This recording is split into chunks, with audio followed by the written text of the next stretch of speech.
is like this. It's around and around and around. But notice one thing about all my spinning, other than the fact that some of y'all are getting dizzy just watching me do this. Imagine how it feels to actually do it. Imagine how it feels for me actually doing it. Well, this is what it feels like when you're spinning. Spinning.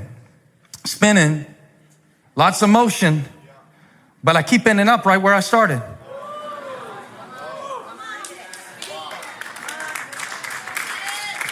I'm right back here, only now I can't see straight.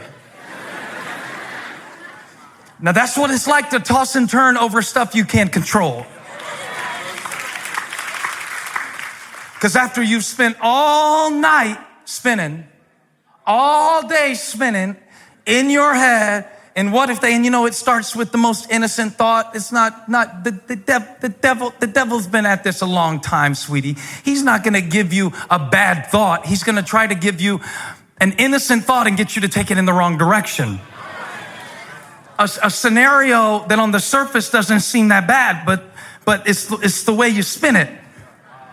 It's like, Fox News and CNN. It's one story they're telling, but it's spinning different ways. And it's how you spin it that determines how you see it. I am preaching Matthew chapter 6 like it's my last time today. Because when you get in that spin cycle, it's just around and around and around and around. And it doesn't make any difference. I'm not getting anywhere. I'm not working on it. I'm not making progress anywhere. And the devil gets me so dizzy that now by the time that I'm facing my real life challenges, I don't have the equilibrium to apply the effort in the direction that would create a result. Because I'm so dizzy, I can't find my balance. And now I don't know who to trust. I don't know what to do. Whoa, hang on, I need a minute. I've been spinning. By the way, that's why it takes you a few minutes when you get to church to get your heart in the right place, for the caffeine to kick in, and for you to stop spinning. Jesus said, look up at the birds, and then look at the flowers. The flowers? So you want me to look up? You want me to look down? I want you to look both. And notice something that the flowers don't do that your mind has been doing lately. He said, when you look at the flowers, notice how they do not labor or, give me the verse, please, 28.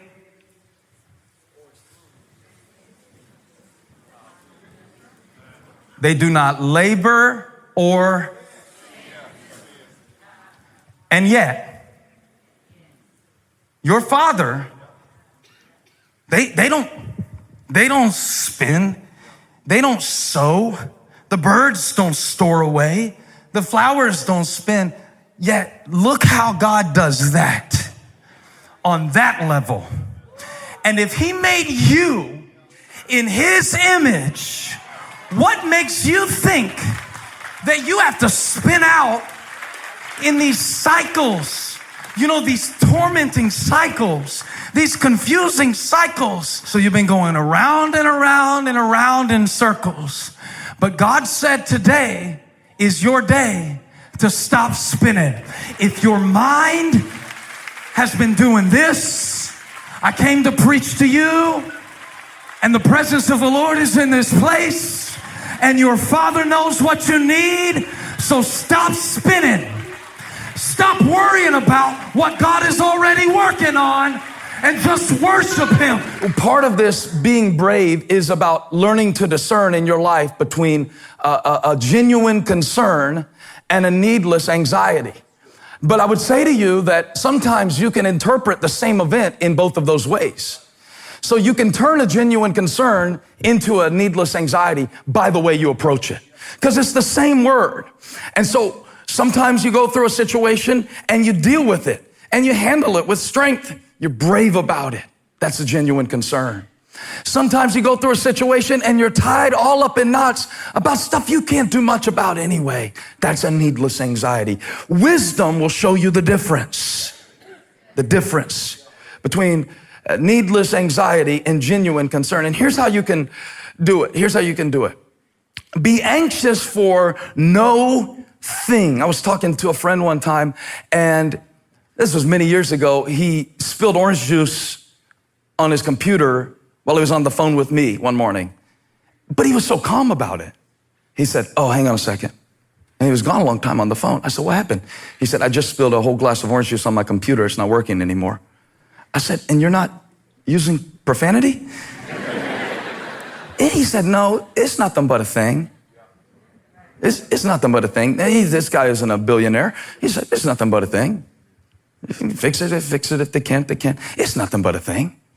And I thought, I want that. Do you remember that phrase? We used to say it a lot when I was coming up. We used to say, ain't nothing but a thing. And I think Paul's trying to get us to see here in Philippians 4, be anxious for no thing. Be concerned about the state of your soul. Be concerned about the state of your children's soul. Be concerned about God's work in the world. That's a genuine concern. But when it comes to the things, you got to learn to look at some things in your life and just say, it ain't nothing but a thing. It's nothing but a thing. Let me show you this in Romans. Paul is talking in Romans about some pretty heavy stuff. And he says, verse 31, Romans chapter 8, what then shall we say in response to these? Say it out loud. Every location, say it out loud. In response to these things, if God is for us, who can be against us? That's what gives me courage sometimes when I feel opposed. I just say, well, if God's on my side, I'm good. And if he's not, I'm in trouble. So it really doesn't matter what they're saying about me. It just matters what God sees in me. Because if he's for me, who can be against me? Take a number, line up. It won't matter because I'll still be standing. And you can have that confidence as God's child. It's not cocky. It's just confident. That's what Paul's saying. It says, it's just a thing. He said, it's a thing. Look at the next verse. He who did not spare his own son, but gave him up for us all, how will he not also along with him graciously give us all things? It's nothing but a thing. Skip to verse 37. He starts listing some things. He says, no, in all these we are more than conquerors through him who loved us. What kind of things are you talking about, Paul? Spilling orange juice on the computer? Big deal. No, I'm convinced that neither death nor life, neither angels nor demons. This is heavy stuff. Neither the present nor the future, nor any powers, neither height nor depth, nor any, let me just put a blank here so you can fill it in, nor anything else in all creation, bankruptcy, joblessness, homelessness, addiction, whatever, will be able to separate us, nor any, oh, I love it, nor anything else, nor any, you see it, nor anything else, nor anything else. Reach everybody you can reach and tell them it ain't nothing but a thing. It ain't nothing but a thing. It ain't nothing but a thing. This is a thing. Be anxious for no thing. I want you to do that this week now. When you're faced with something, and if it doesn't fit in Paul's list, that's what the blank is for. That's what the anything is for. Is nothing but a thing. And shift over from needless anxiety to genuine concern, controlling what you can and trusting God where you can't. Easier. When the enemy comes after your destiny, his first step is to set up a stronghold in your imagination. The enemy wants to make it where you can't stand to be alone, and every time you go to think, you worry so much about what might happen that you can't worship God. So now you can't worship because you're so worried. But God said today, we're going to get this thing turned around and recapture your imagination to where you feel free again, to where you can dream about something again, to where you can think crazy thoughts and just write stuff down and just walk around singing stuff off tune, making up words. You used to do that. You used to do that. You used to walk around just with just anything, but now you're so anything. I told the devil the other day, get your hands off God's property. My imagination is God's house. My imagination was purchased with the blood of Christ. You can't set up camp here. I got dreams to dream. I got visions to see. I got a future to imagine.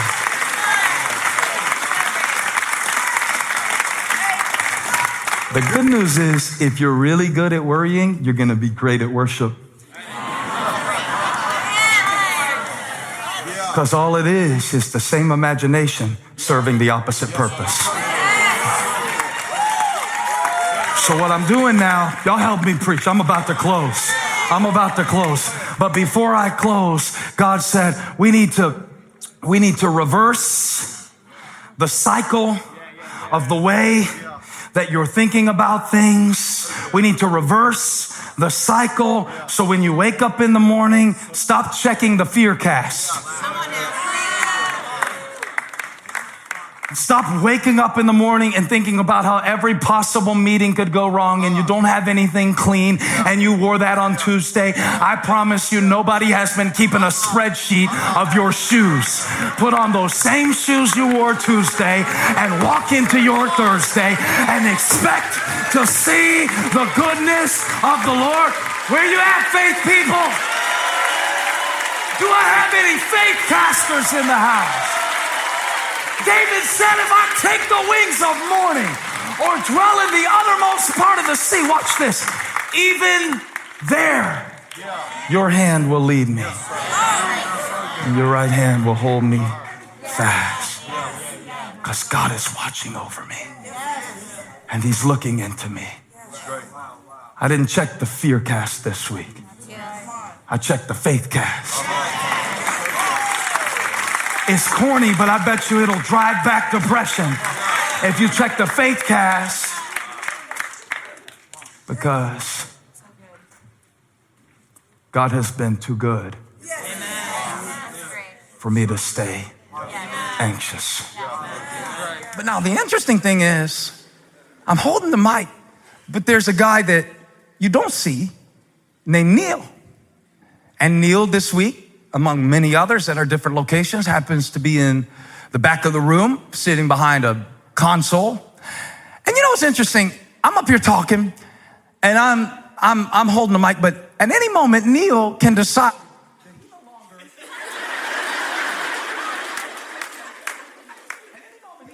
At any moment, he can decide, you know, maybe I fuss at him or something like that, and he doesn't like it. At any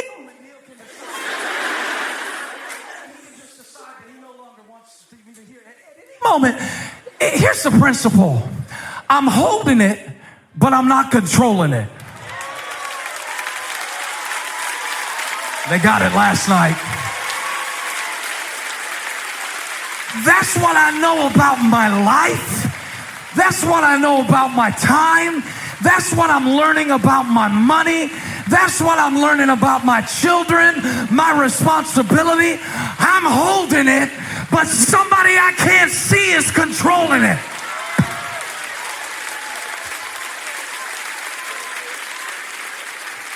He's in control. He speaks and winds obey. He speaks and waves die down. He speaks and seas split, because what I can see is controlled by that hand that I can't see. And now I want to humble myself under that mighty hand. And I'm coming to the place in my life where I say, God, I don't even know what I need anymore. So I trust you and your timing. And I trust you and your heart. And I trust you and your wisdom. And I humble myself. And as I humble myself, my anxiety goes out the door with my pride and my arrogance and my plan. Humble yourselves, therefore, under the mighty hand of God, so that at the proper time he may exalt you. Watch this, comma. What happens next is predicated on whether or not what happens in verse 6 is applied. In Greek, it is one sentence. Humble yourself, therefore, under God's mighty hand, that he may exalt you in due time. Watch this. Casting all your anxiety on him because he cares for you. See, I've been trying to cast my anxieties and keep my pride. But the thing about it is, you need to know that the pride and the anxiety come in the same package. So if you insist on doing it your way, then expect to feel like the weight of the world is on your shoulders, because it is. You can't just do verse 7 because you decide to. God, take it off me. God, take it off me. I'm so worried, God. Make me not worried anymore. Don't you care if we perish? That's what Peter said one time in the boat. Don't you care that we're drowning? Don't you care? Don't you, God, don't you, you said cast all my anxieties on you. I'm casting them.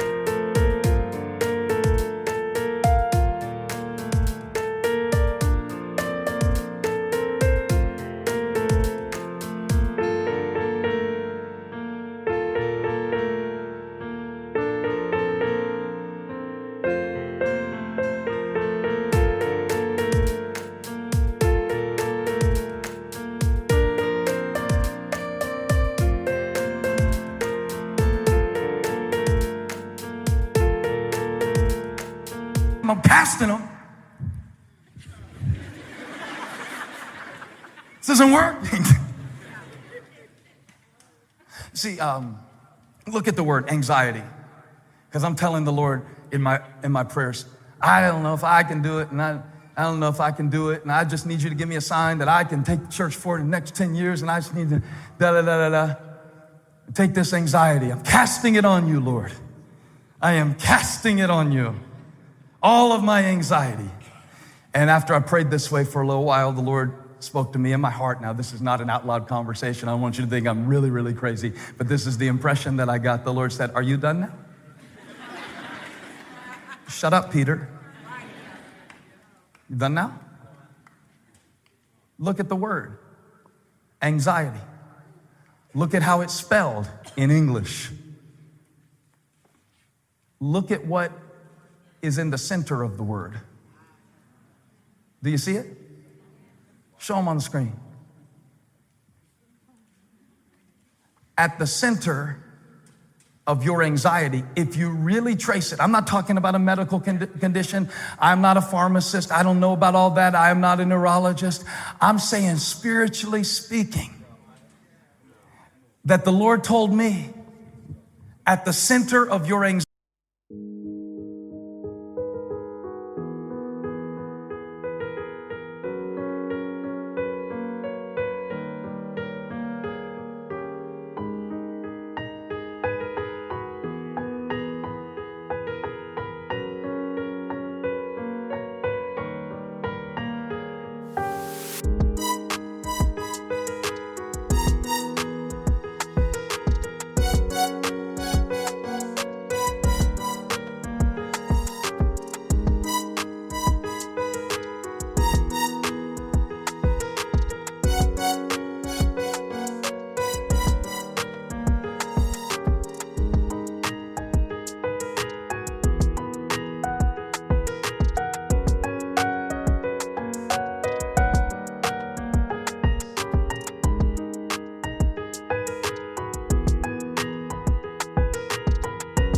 anxiety is your pride. The reason that you're so anxious is because you've got you at the center and you can't sustain it because it's not your throne.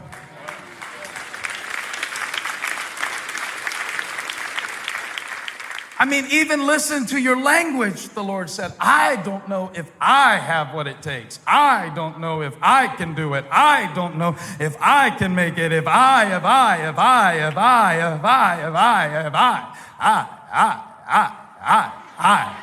You can't spell anxiety without I. It's right in the middle. And you know what other word I is in the middle of? Pride. And maybe the reason that you've been carrying anxiety that you can't get rid of is because you've been bearing weight that you weren't meant to bear. You better humble yourself under the mighty hand of God. Because if you stay weighed down with pride, you're going to be weighed down with